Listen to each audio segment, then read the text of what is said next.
যে সম্মান দিয়ে মুনি ঋষি ମାନଙ୍କ কথা যদি অবহেলা କରାଯାଏ ପୃଥିବୀ ରହିବନି ବଳି ଗୁରୁଜନ ମୁନି ଋଷି ଏମାନଙ୍କର ବାକ୍ୟକୁ ପାଳନ କରିବାକୁ ପଡ଼ିବ। ତମେ ବଞ୍ଚେଇ ଦବ ମୁଁ ଯଦି ଦର୍ଶନ କରିବି କିନ୍ତୁ ଋଷିଙ୍କର ଅପମାନ ହବ। ଆପଣ କଣ ଚାହାନ୍ତି ଋଷି ଅପମାନିତ ହୁଅନ୍ତୁ? ହେ ବ୍ରାହ୍ମଣ ଆପଣ ଧର୍ମ ପାଳନ କରିବେ। ମୃତ୍ୟୁ ହଉଛି ଗୋଟେ ନିରାଟ ସତ୍ୟ ଆଉ ଶ୍ରେଷ୍ଠ ସତ୍ୟ ହଉଛି ମୃତ୍ୟୁ। ପରୀକ୍ଷିତଙ୍କ ଆଜି ମୃତ୍ୟୁ ନେବ ଅଛି। ଦେଖ ତମକୁ ଦିବ୍ୟ ଦୃଷ୍ଟି ଦଉଛି ଦେଖିଲା ଚିନ୍ତା କଲେ ଋଷିଙ୍କର ବାକ୍ୟ ରକ୍ଷା ହବ। ଆଜି ପରୀକ୍ଷିତଙ୍କର ମହାପ୍ରୟାଣ ତିଥି ମୁଁ ଯେତେ ଚେଷ୍ଟା କଲେ ମଧ୍ୟ କାଳର ଗତିକି ମୁଁ ବୃଦ୍ଧି ପାରିବି। କାଳର ନିୟମକୁ ଆମେ ସମସ୍ତେ ସମ୍ମାନ ଦେବାକୁ ପଡିବ। ସେଇଠୁ କଶ୍ୟପ କିଛି ଧନ ନେଲେ ଫେରିଗଲେ। ଯାଉଛନ୍ତି କିଏ ସେ ନା କକ୍ଷକ। 7 ଦିନର ପୂର୍ଣ୍ଣ ସପ୍ତାହ ଯଜ୍ଞର ପରିପୂର୍ଣ୍ଣ ହବ କିନ୍ତୁ ये परीक्षित मन छन छन होछि आज कोना हे एला गुरुजी हे सुखदेव गोस्वामी सेदिन कृपाय जल पाइली बोली जने ऋषिकर गड़ारे मृत शब्द पिंधियो के पछात पठेरेनी मु 7 दिन काल किछि खाइनी किछि पीनी आगो इंद्रिय मान पर आसक्ति नहीं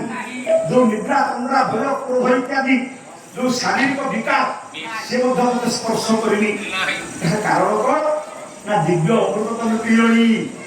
तमे दिव्य अमृत पियोनी तमे अघर अमर हे गलोनी चाहिए परीक्षित बोले हे तो अल्प समय पर सूर्य अस्त हे जिवे जण ऋषिकर कथा रहू मते कक्षक दंशन करू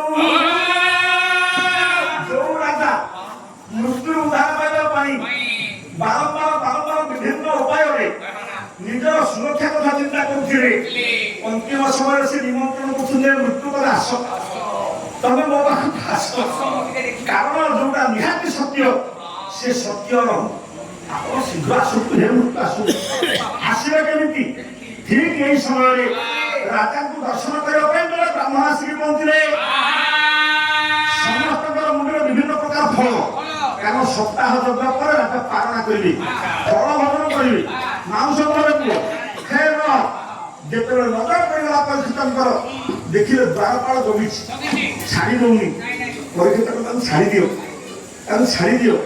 द्वारपाल कहले ना आप जानि नांती ए ब्राह्मणकर मुंडरे बंधा मुंडे थिबा टोकेई सेही फल भितर कक्ष करूती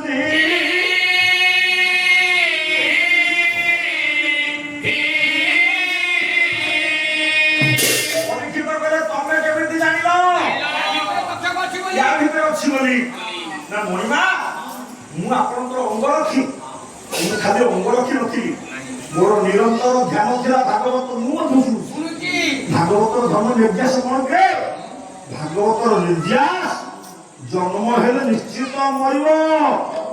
योची भागवतर निराट तथ्य सत्य जदि मृत्यु राज्य ताले जो भूमि जो आप जो पंच महाभूत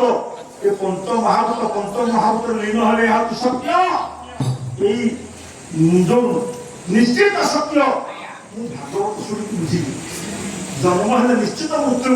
एक कथा मु शुणिली तो छाड़ी आसु हे फल तो कई भितर करतंदु फल बतरी फल बरकोड़ी बरकोड़ी की धरली कहीं देरी कर क्षुद्र कीट अच्छी बरकोड़ी कहीं देरी कर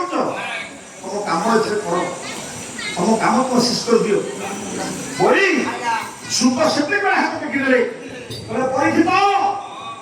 तुम भागवत अमृत किए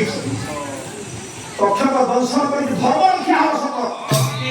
तुम शरीर को कक्षक दंशन कर तुम आत्मा को कहीं दंशन कर परीक्षित साक्षी श्लोक टे पढ़ी शेष भाई अच्छी अबोध मानव कौन पे भ्रमुचु ये जो विषय विष खाई विष ज्वाला भाई होचु घरे अमृत पी परीक्षित साक्षी परीक्षित से रस को पीथिले जत श्रवण मते कानरे अमृत ढलाई थिला ओ हे जो अमृत को पी से निर्वाण प्राप्ति हेथिले आउ थरे परीक्षित जन्म हबार आवश्यकता पड़ी नथिला सेही अमृत को पान करिए संसार को सार करिले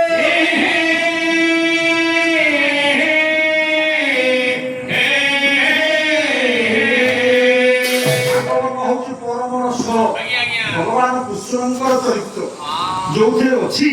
ଯୋଉ କୃଷ୍ଣ ରସ କହିବ କୃଷ୍ଣ କଥା ବଳେ କେ ଅଛି ଭୁବନ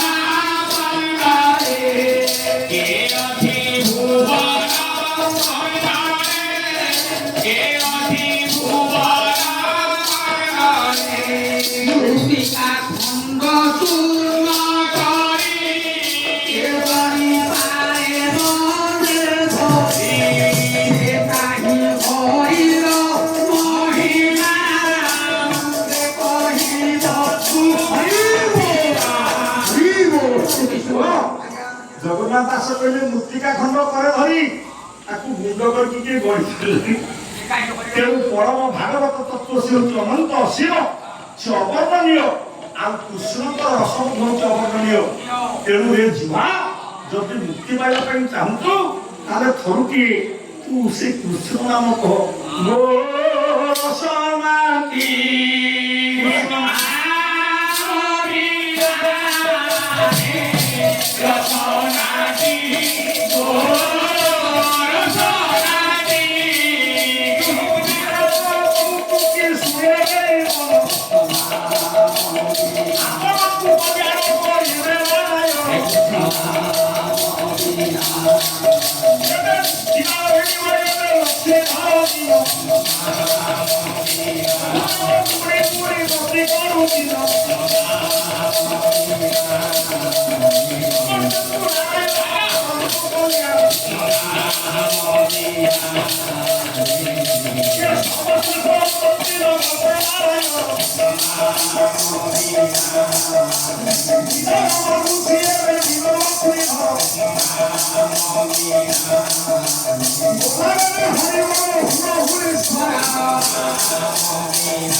Hare